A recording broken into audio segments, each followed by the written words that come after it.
In today's video, I'm going to teach you how to remove spots, blemishes using Heal tool in Lightroom.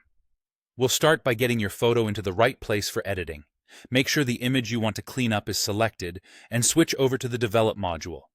This is where Lightroom gives you access to all the powerful retouching tools, including the one we're using today. Once you're in Develop, you're ready to work directly on the photo while keeping your edits clean and organized. Next, let's activate the Healing tool. Look just under the histogram on the right. You'll see an icon that looks like a small band-aid.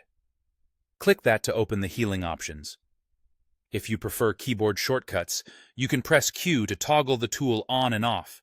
You'll notice a circular brush and a panel with mode and brush settings. This is where the magic happens. Now, choose the correct mode for this job. Select Heal.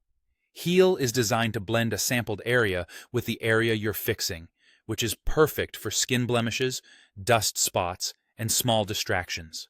It calculates texture and tone so the result looks natural. You'll also see Clone as another option.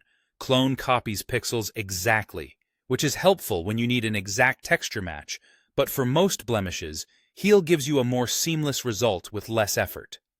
Before you click on anything, adjust your brush settings for better control. Set the brush size just slightly larger than the blemish you're removing.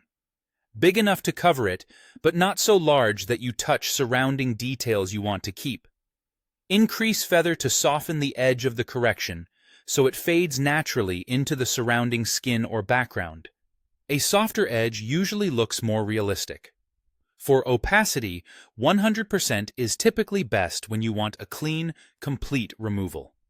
If you prefer a more subtle touch on very minor imperfections, you can lower opacity to let a hint of the original texture show through. With the tool ready, simply click directly on the spot or blemish. Lightroom will automatically pick a nearby sample area and blend it into the target spot. In most cases, this gives you an immediate, natural-looking fix. Work methodically across the image, clicking one spot at a time, and watch as the distractions disappear while the overall texture remains intact. That's it. Fast, clean, and controlled spot removal using the Heal tool in Lightroom.